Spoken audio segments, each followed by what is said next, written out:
Assalamualaikum warahmatullahi wabarakatuh.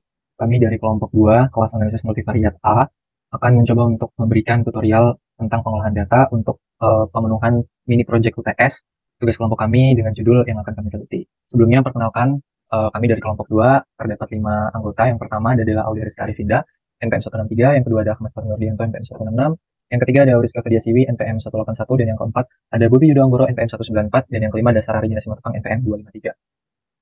Oke, baik. Pada video kali ini, kami akan memberikan tutorial bagaimana pengolahan data dengan menggunakan program SPSS dengan dua uji. Yang pertama ada uji asumsi klasik dengan variabel moderasi, di mana nanti kita akan mencoba untuk mengolah data untuk uji multikoliniaritas, uji normalitas, uji autokorelasi, dan uji heteroskedastisitas. Kemudian yang kedua, kita akan nanti menganalisis uji regresi moderasi dengan MRA atau Moderate Regression Analysis. Baik, selanjutnya kita langsung saja ke data olah. Nah, ini adalah data olah di Excel yang kita dapat dari GFORM responden yang sudah kita sebar. Di sini ada 4 variabel sesuai kerangka berpikir. Variabel X1 yakni viral marketing, celebrity endorser sebagai variabel X2, keputusan pembelian sebagai variabel Y, dan harga sebagai variabel M. Nah, dari tabulasi data ini didapatkan hasil data yang sudah kami rangkum. Nah, di sini ada X1, X2, Y, dan harga. Dan terkumpul sekitar total 60 responden data. Kemudian kita ke SPSS, kita ke variabel view terlebih dahulu. Kita akan tulis di sini di namanya ada X1, X2, Y, dan juga variabel M moderasi. Nah, di sini kita akan menggunakan desimal 0 biar angkanya lebih gampang untuk dilihat dan bulat. Kemudian pada label kita tulis untuk X1-nya brand marketing. Untuk X2-nya ada celebrity endorser. Untuk Y-nya yaitu keputusan pembelian. Dan untuk M atau variabel moderasinya ada harga. Nah, selanjutnya kita ke data view. Nah, di sini kan masih kosong. Kita kembali ke data Excel kita, data hasil. Kita copy di sini. Lalu kita kembali ke data view SPSS dan langsung saja kita paste. Oke, datanya sudah masuk. Bisa dilihat di sini ada 60 data ya, sesuai di data Excel tadi. Oke, berikutnya kita bisa saja langsung melakukan analisis uji asumsi klasik. Yang pertama, kita akan melakukan uji asumsi klasik untuk uji multikoliniaritas. Di sini kita klik analyze, kemudian masuk ke menu regress linear. Nah, di sini kita masukkan keputusan pembelian sebagai variabel dependen di Y. Kemudian kita masukkan viral marketing, endorser, dan harga di independen. Nah, di sini kita klik statistik, kemudian kita centang untuk collinearity diagnostik. Ini adalah menu agar kita bisa mendapatkan hasil dari uji multikoliniaritas nanti. Kita langsung saja klik continue, kemudian kita ke menu save. Nah, di menu save ini kita centang di understandized residual. Nah, tujuannya adalah kita nanti akan mendapatkan variabel residual baru untuk mendapatkan ataupun melakukan analisa uji normalitas. Oke, kita klik continue, kemudian kita klik OK. Nah, di sini didapatkan hasil regres yang pertama, yaitu kita bisa lihat tabel koefisien. Nah, tabel koefisien ini adalah hasil dari data analisa uji multikoliniaritas yang bakal nanti kita interpretasikan. Kemudian, setelah uji multikoliniaritas kita sudah dapatkan datanya di tabel koefisien ini, kemudian kita kembali lagi ke data view. Nah, selanjutnya, kita bisa melakukan uji normalitas dengan uji Kolmogorov-Smirnov. Nah, untuk mengetahui data kita itu berdistribusi normal atau tidak. Nah, caranya adalah kita klik analyze, kemudian di non-parametric test, legacy dialog, dan kita ke menu sampel Kolmogorov-Smirnov ini. Nah, di sini kita menggunakan sampel Kolmogorov-Smirnov. Di sini kan udah muncul data variabel residual sebelumnya. Nah, kita masukkan variabel understandized residualnya di variabel list, kemudian kita klik OK. Nah, di sini kita bisa lihat kita mendapatkan data tabel NPAR test ya dari one sample Kolmogorov-Smirnov test, yang dimana ini merupakan hasil tabel data yang kita bisa dapatkan untuk melihat bagaimana uji normalitasnya. Seperti itu. Selanjutnya setelah uji normalitas selesai, kita akan mencari analisis uji autokorelasi. Kita melakukan analisis uji autokorelasi dengan menggunakan run test. Nah, caranya gimana? Caranya kita klik analyze, kemudian kita ke non-parametric test lagi, ke legacy dialog, dan ke menu runs. Nah, ini kan ada menu runs. Kita klik menu runs-nya. Nah, sama seperti sebelumnya, kita masukkan variabel understandized residual ke test variabel. Kita klik OK. Nah, di sini kita dapatkan hasil NPAR test atau hasil regres yang ketiga, yaitu tabel run test, di mana tabel ini nanti bisa kita jadikan acuan untuk menginterpretasi melihat hasil analisis uji autokorelasi kita. Dan yang terakhir, kita akan melakukan uji heteroskedastisitas dengan uji PARP. Kita kembali lagi ke data view SPSS. Nah, dalam uji PARP kita harus meregresikan variabel independen dengan residual kuadrat yang sudah di logaritma natural. Nah, kita harus transform dulu compute variable untuk menghasilkan variabel baru. Kita compute variabel. Nah, di sini kita gunakan ln residual, ln res. Nah, di sini kita di numeriknya kita pilih function group arithmetic, kemudian di ln kita klik 2 kali di sini. Nah, di sini udah muncul, kita masukkan understand dash residualnya. Nah, kemudian kita kalikan atau kita kuadratkan dengan understand dash residual kembali. Nah, ketika udah tertulis seperti ini, kita klik OK.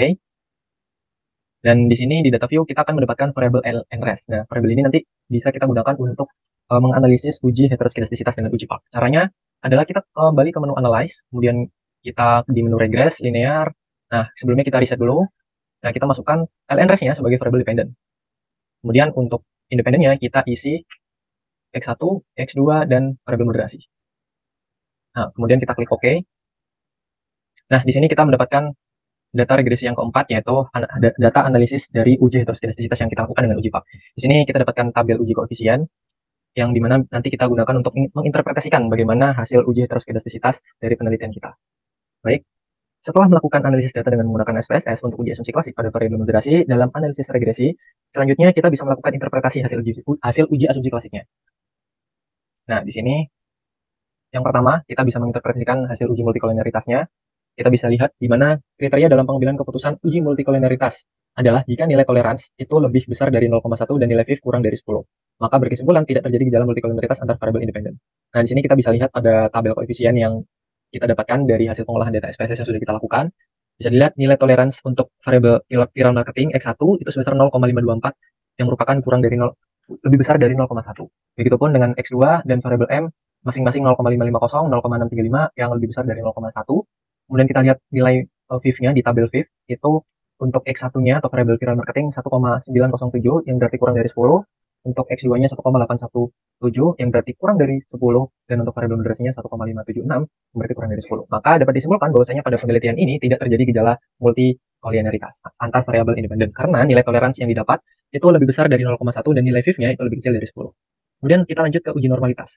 Nah, dalam uji normalitas ini, kriteria dalam pengambilan keputusan penggunaan uji normalitas menggunakan uji Kolmogorov-Smirnov satu arah atau one sample Kolmogorov-Smirnov test adalah jika nilai asumsi tutilnya itu lebih besar dari 0,05, maka kita bisa simpulkan data itu berdistribusi normal. Nah, kita bisa lihat di tabelnya, ada gambar di atas, dapat dilihat bahwasanya nilai asumsi tutil yang didapat itu sebesar 0,200 atau 20%, yang berarti lebih besar dari 0,05 atau lebih besar dari 5%. Maka dapat disimpulkan bahwa data berdistribusi secara normal karena nilai signifikansi yang didapat itu lebih besar dari 0,05.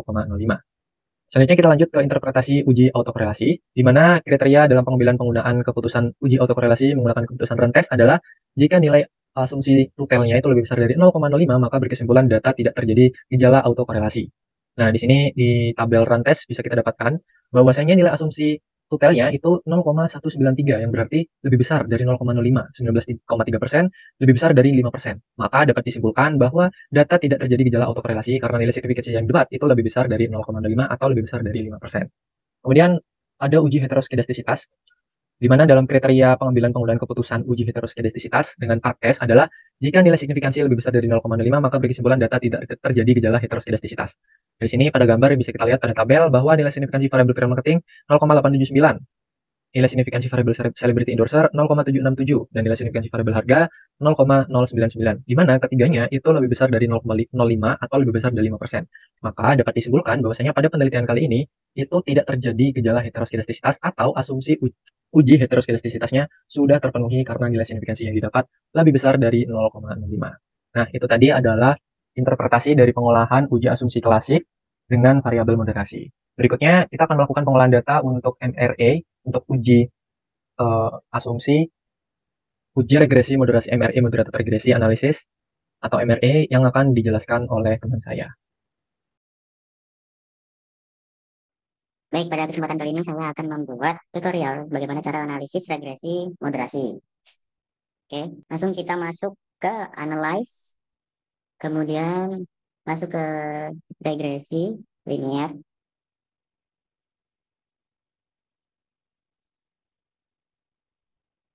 X1, X2 masuk ke independen, dan keputusan pemilihan masuk ke dependen.